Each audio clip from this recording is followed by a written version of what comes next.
জানো তো, পরিস্থিতি আমাদের সব করিয়ে নিতে পারে। আর আমরা পরিস্থিতির চাপে পড়ে সব কিছু করতেই বাধ্য। কেন এই কথা বললাম তোমাদেরকে অবশ্যই জানাবো, তবে আমার এই ছোট্ট মিনি ব্লগটা দেখতে থাকো। সো হ্যালো এভরিওয়ান, আমি মাম্পি। কেমন আছে সবাই? আশা করি ভালো আছো, আর আমিও ভালো আছি।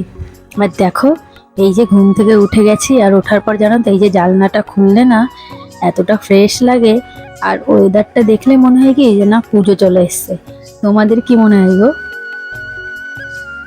এদিকে আমি সকাল সকাল উঠে গিয়ে দেখো দুয়ারের মধ্যে একটু জল ছিটিয়ে গেটটাকে খুলে দিয়ে আগে চলে এলাম যে থালা বাসনগুলোকে আগে বের করে নিই। আর জানো তো, গতকাল রাত্রে বাসি এই থালা বাসন অনেক হয়েছিল। তবে কি জানো তো, যেহেতু সকালবেলা আমাদের রান্নার তাড়া থাকে, এই বাসনগুলো রাত্রে যদি মেজে রাখা যায় তাহলে আমাদের অনেকটা সুবিধা হয়। কিন্তু কি বলতো, সেটা সবার জন্য তো সম্ভব হয় না।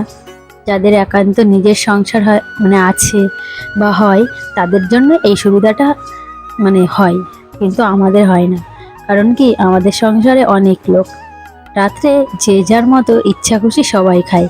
কেউ হয়তো 9টায় খাচ্ছে, তো কেউ 10টায়, কেউ বলতে পারো 11:30টায়।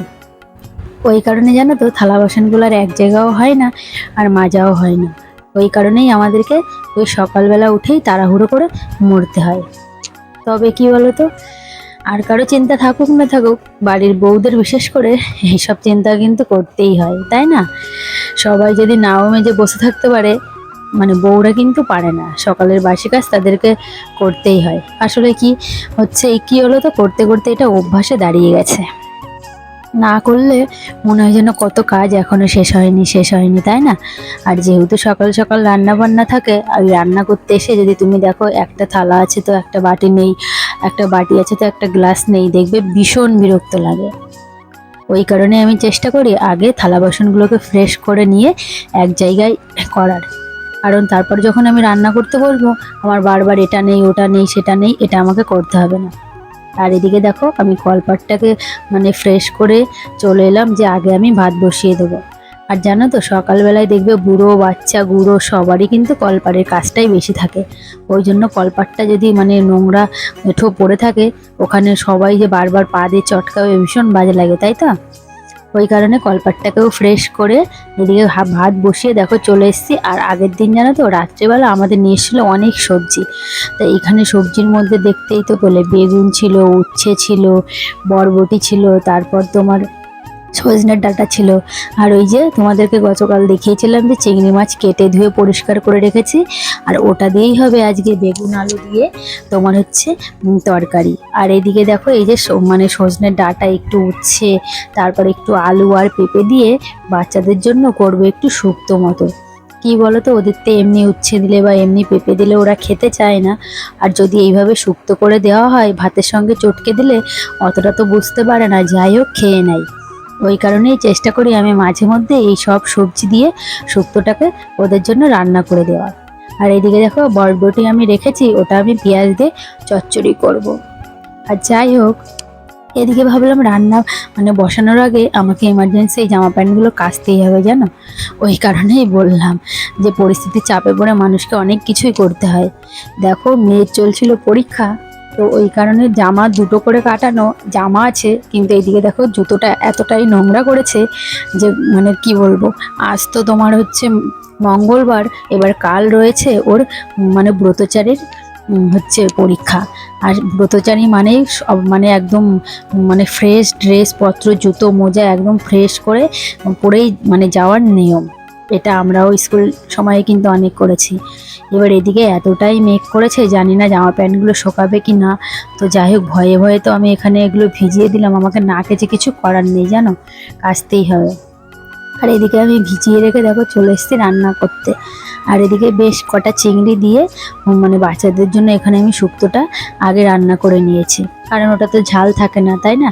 ওই জন্য আগে ওদেরটা আমি করে নিই। আর এদিকে দেখো, তোমাদের বলেছিলাম না কিছু আগের দিন চিংড়ি মাছগুলো রেখেছি। আর এইদিকে দেখো, এই যে চিংড়ি মাছগুলো যেই আলুগুলো ফুটে আলুটা সুন্দর করে ভেজেছি, আর এদিকে জল ফুটে গেছে। তারপর দেখো, এখানে আমি দিয়ে দিচ্ছি চিংড়ি মাছ আর বেগুন। আমি না বেগুনটা কষা করি না, আমি বেগুনটা কি করি, এই গরম জলের ওপরেই আমি ছেড়ে দিই, তাহলে না ভালো সিদ্ধ হয়। আর চিংড়ি মাছটাকে আগে দিলাম, কারণ কি বলতো, তাহলে মাছটাও ভালো সিদ্ধ হয়ে যাবে। আর এদিকে আমি দেখো এই যে ভেন্ডি, ওই বটবটি আর এই তোমার পেঁয়াজ দিয়ে এটা চচ্চড়ি বসিয়ে দিয়েছি। আর ওদিকে আমি তোমার হচ্ছে মাছের ঝোলের মশলাটা কিন্তু করে নিয়েছি। তবে মশলা বলতে জানো তো তেমন কিছুই থাকে না, শুধু থাকে ওই জিরে আর গোলমরিচ। আর এদিকে দেখো আমার ঝোলটা বেশ মানে ফুটেও গেছে। আর এদিকে আমি দেখছি এগুলো সিদ্ধ হয়েছে কিনা। হ্যাঁ, দেখছি বেগুন আলু সবই সিদ্ধ হয়ে গেছে। তো এইদিকে দেখো আমি একটু পাতলা পাতলা করে ঝোলটা করব। তো এখানে দেখো আমি এই যে জিরে আর গোলমরিচটাকে দিয়ে জাস্ট সামান্য একটু ফুটিয়েই কিন্তু আমি গ্যাসটাকে বন্ধ করে দেবো। এদিকে দেখো আমার মাছের ঝোল তো হয়ে গেছে। আর গতকাল একটা দেখেছি ডিম ভেঙেছিল, তো মুরগির ডিম এতটাই ছোট যে একটা ডিমে আর কি হবে, ওই জন্য আরেকটা ওর মধ্যে দিয়ে ডিমটাকে আমি এদিকে ভাজা করে নিলাম। আর এই দেখো আমার মতো স্বভাব কার কার আছে গো, রান্না করতে বসে দেখবে গ্যাসের উপর কিছু পড়লে না বিরক্ত লাগে। আর যদি বারবার তুমি গ্যাসটাকে মুছে রাখো, কি ফ্রেশ লাগে গ্যাসটাও দেখতে, তাই না? যাই হোক, এদিকে তো আমার রান্না হয়ে গেছে। আর এদিকে দেখো ঝমঝম করে এসছে বৃষ্টি। আর ওদিকে তো আমার কত জামা কাপড় ভেজানো, জানো তো, বিশেষ করে মেয়ের জামাটা নিয়ে আমার বেশি টেনশন হচ্ছে। আর এদিকে যেহেতু বর বেরিয়ে যাবে, ওই জন্য ওর ভাতটা টিফিনটা আমি এইদিকে আগে তোমার গুছিয়ে দিচ্ছি। বিশেষ করে ওদের কারণে এই সকাল সকাল তাড়াহুড়ো করে আরও রান্না করা, ওরা যেহেতু খাবার নিয়ে যায়। আর এদিকে দেখো নিয়ে এসেছিলে, এটা কি বলো গো তোমরা, মানে কি কালো আঙুর না ব্ল্যাকবেরি? অবশ্যই কমেন্টে জানিও, আমার মেয়ের যেন পছন্দের ফল। আর এখানে দেখো এই যে আম না এটা লেবু, বুঝতেই পারছিলাম না। তোমাদের বলছিলাম না যে আমাদের কন্টিনিউ মানে আমের চাটনি থেকেই থাকে। তো আমি দেখো সব কিছু করে তো ঘরে চলে এসেছি। আর মেয়ে দেখো এখনও ঘুমিয়ে আছে। আমি বলছি বাবা ওঠ, বলছি কি না মা এখনও 5 মিনিট। যেহেতু মেয়ের আজকে পরীক্ষা নেই, ওই জন্যই জানো তো মেয়েকে ডাকিনি, যে ঘুমোচ্ছে একটু ঘুমো। এমনি তো আমার মেয়ে জানো তো সকাল করে সেইভাবে উঠতে পারে না। ও যে রাত্রে একটু ঘুমোতে চায় না, ও রাত্রে ঘুমোতে ঘুমোতে 1টা বেজে যায়। যদিও আমরা ঘুমিয়ে পড়ি, মেয়ে কিন্তু ঘুমোয় না। ও কি করে জানি না, একা একাই খেলা করে, জানো তো। তো এইদিকে দেখো এই যে ঘরে এসে আগে বিছানা কাঁথাটাকে একটু ফ্রেশ করছি। কি বলতো, ঘরে ঢোকার পর যদি মানে বেডটা ক্লিন থাকে না, তাহলে মনে হয় ঘরের অর্ধেকটাই পরিষ্কার আছে, তাই না? আর যদি বেডটা অগোছালো থাকে, তাহলে দেখবে মনে হয় কি ঘরটাকে মনে হয় কতদিন পরিষ্কার করি না। যাই হোক, ওই কারণেই আমি না আগে এসে অন্য কাজ যেমন তেমন আগেই বেডটাকে ক্লিন করি। আর একটা কি বলতো, দেখবে এই যে বেডটাকে যখন তুমি ক্লিন করবে বা সুন্দর করে বিছানার চাদরটাকে টান টান করে পেতে রাখবে, পেতে যখন তুমি এই যে একটু বিছানা ঝাড়া ঝাঁটাটা দিয়ে একটুখানি মানে ঝাড়টা দিয়ে নেবে, দেখবে দেখতে না অপূর্ব লাগে বেডটা। মানে বেডটা যে এত ফ্রেশ আর ক্লিন লাগে, কি মানে কি বলবো তোমাদের। মানে সবাই করে দেখবে, অ্যাকচুয়ালি সবাই কম বেশি এগুলো করে, কিন্তু যারা যদি কেউ না করে থাকো একবার করে দেখো, দেখবে ভীষণ ফ্রেশ এবং ক্লিন লাগে বেডটাকে।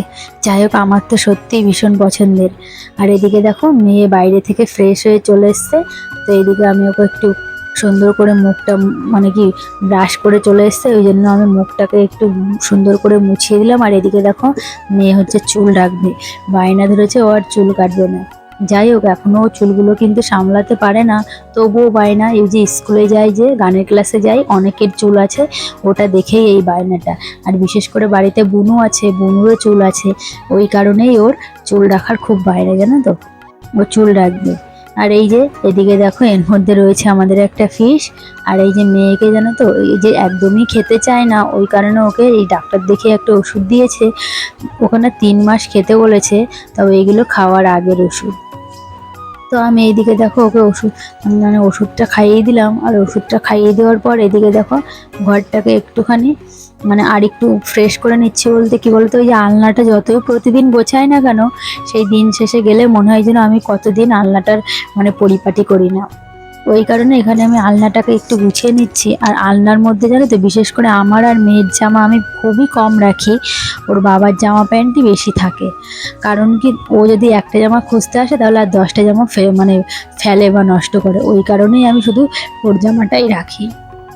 আর এদিকে দেখো আমি আলনাটাকে তো সুন্দর করে জামা কাপড় ভাঁজ করে দিয়েছি। আর দিয়ে জানো তো আমি এই তোয়ালিটাকে দিয়ে রাখি, কারণ কি, তাহলে ওই যে ওপর থেকে যে ধুলো ময়লাটা পড়ে না, ওটা তাহলে জামা কাপড়ে মানে কম লাগে। যেহেতু ঘর রং করা নেই, ওই জন্য একটু ধুলো ময়লাটা বেশি হয়। আর এদিকে দেখো আমার বেশ কিছু জামা বাইরে ছিল, যেগুলোকে আমি একটু ভাঁজ করে নিলাম। আর এই যে কিছু ঘরের মধ্যে মানে কি সাজিয়ে রাখার জন্য কিছু থাকে ফুলদানি এটা ওটা, ওগুলোকে আমি একটু হালকা পাতলা করে ছেড়ে নিলাম। আর এই যে কাঁচ বলি না, কাঁচ হচ্ছে মানে কি বলবো, বালি আর কাছের সত্যি শত্রুতা। মানে কাছে যে কি পরিমাণ বালি থাকে বা এরা যে বালি ধরতে পারে, সেটা তোমাদের না দেখাতে পারলে কাছ থেকে বলে বোঝাতে পারবো না। জানো, কাচের জিনিস যতই তুমি কন্টিনিউ পরিষ্কার করো না কেন, এই যে তুমি পরিষ্কার করলে 5 মিনিট বাদে আসবে, দেখবে সেই এটার মধ্যে ঠিক আবার ধুলোবালি পড়ে গেছে। তবে কি বলতো, ওই যে বললাম আমাদের ঘরতে যেহেতু মানে রং নেই, ওই কারণে না আরো বেশি এই সমস্যাটা হয়। যাই হোক, ওদিকে আমি আলমারিটাকে আর দেখো আলনার কাজটাকে যাই হোক সুন্দর করে এখানে একটু মুছে দিলাম। দিয়ে এইদিকে দেখো এই মেয়ের ওয়ার্ড্রপটা, এটাও জানো না কম বেশি ময়লা পড়তেই থাকে। এটাও একটুখানি কম বেশি মানে মুছে পরিষ্কার করে নেবো ওই হালকা পাতলা ভাবে। আর গতকাল রয়েছে যেহেতু মেয়ের পরীক্ষা ছবি আঁকা, তো আমি এদিকে মেয়েকে বলছি আমি এইদিকে যা হোক ঘরের মধ্যে কাজ করছি, তুমি এদিকে বাবা একটুখানি ছবিগুলো কমপ্লিট করে নাও। কারণ কি বলতো, আমি না বসলে ও তো বসতেই চায় না, শুধু ওমা ওমা করে ডাকবে। যেহেতু আমি ঘরের মধ্যেই কাজ করছি, ওই কারণে আমি বলছি তাহলে তুমি এখানে বসে ছবিগুলো প্র্যাকটিস করো। এইবার এইদিকে দেখো ওকে তো আমি ছবিগুলো প্র্যাকটিস করতে দিয়েছি, আর দিয়ে এই যে আমাদের মানে এর মধ্যে কিন্তু মাছ আছে জানো তো। যাই হোক, মাছের এই জারগুলোকেও কম বেশি প্রতিদিন একটু একটু করে মুছে রাখি, না হলে কি বলতো ওই যে ধুলোবালির একই সমস্যা, ধুলোবালি পড়ে যায়। এদিকে আমি এগুলোকে একটু করে মানে প্রতিদিনই কম বেশি একটু একটু করে আমি ঝেড়ে রাখি জানো তো। কি আর করব বলো, ঘরের মধ্যে এরকম একটা বাজে অবস্থা হয়ে থাকে সব সময়। আর এদিকে দেখো মেয়েকে বলছি ছবি আঁকতে, ও না এঁকে মা কি করছে সেটা নিয়ে ও ব্যস্ত। মানে কি বলতো, বাচ্চাদের ওই যে ফাঁকি মারা একটা অভ্যাস, এটা আর কোথায় যাবে, যেটা আমরা করেছি সেটা এখন ওরাও করে, তাই না? যাই হোক, এদিকে আমি কম বেশি করে সবগুলোকে পরিষ্কার করে নিচ্ছি। আর এই যে জানো তো এই দুটোর মধ্যে মাছ আছে, তবে না একটা মাছের একটু শরীরটা খারাপ। আর এদিকে দেখো এটার মধ্যেও একটা মাছ রেখেছি, তবে এই মাছটা এখনো ঠাকুরের ইচ্ছে ঠিকঠাক আছে, তবে জানি না কতদিন যাবে। আর এদিকে দেখো এই যে সুন্দরবন থেকে নিয়ে এসেছিল তালপাতার সেপাই, যাই হোক ওগুলোকেও আমি সুন্দর করে এখানে সাজিয়ে রেখে দিলাম। যাই হোক, মেয়ের তো বইয়ের এই মানে মিনি ওয়ার্ড্রপটা কম বেশি যাই হোক আমার গোছানো হয়ে গেছে।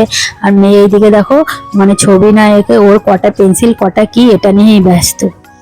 আর এদিকে আমার যাই হোক ঘরের মধ্যে কম বেশি একটু কমপ্লিট করা হয়ে গেছে কাজ। তারপর আমি এদিকে দেখো ঘরটাকে একটু সুন্দর করে ফ্রেশ করে ঝাড় দিয়ে নিলাম। আর এই ঝাড় দিয়ে আমি চলে এসেছি হচ্ছে মানে একদম নিজেও ফ্রেশ হয়ে এই কাচাকুচি করে আমি চলে এসেছি ছাদে মেলতে। জানো তো, জানি না আজকে শুকাবে কিনা। তো যাই হোক, এদিকে ছাদে এসে দেখছি দেখো কি পরিমাণ মেঘ করেছে। আমার সব থেকে মেন সমস্যা হচ্ছে মেয়ের জুতোটা আর যেন মেয়ের স্কার্টটা ধুয়ে দিয়েছি, এই দুটো সত্যি শুকানোর খুবই প্রয়োজন। এই দুটো নিয়েই আমার বেশি টেনশন হচ্ছে, কারণ ওর কাল তো সকালবেলা উঠেই লাগবে, তাই না? ওই জন্য একটু টেনশনটা বেশি হচ্ছে। আর এদিকে দেখো আমি ছাদ ভর্তি জামা কাপড় তো মেলে দিয়েছি, তবে আজকে জামা কাপড়ের মধ্যে আমার বা ওর বাবার জামা কাপড় খুবই কম ছিল। এখানে ওর বাবার একটা মানে শার্ট ছিল, আর সব থেকে বেশি ছিল মেয়েদেরই জামা প্যান্ট। আর এদিকে দেখো আমাদের ছাদের ট্যাঙ্কের মধ্যে একটা শীষ পৌড়ি হয়েছে, দেখেছো তোমরা? এটা কিন্তু মাটিতে হয়নি, ট্যাঙ্কের মধ্যে হয়েছে। যাই হোক, এদিকে নিচেই চলে এসে দেখো আমি কম বেশি আমি এদিকেও পুজোও করে নিয়েছি। আর এদিকে জানো তো এবার আমি একটু নিজে রেস্ট নেব, আর তোমাদের সঙ্গে এই ভিডিওটা এডিট করব শেয়ার করার জন্য। তো আজকের ভিডিওটা আমার এই পর্যন্ত ছিল। তোমাদের কেমন লাগলো অবশ্যই কমেন্টে জানিও। দেখা হবে আবার কাল অন্য একটা ব্লগে।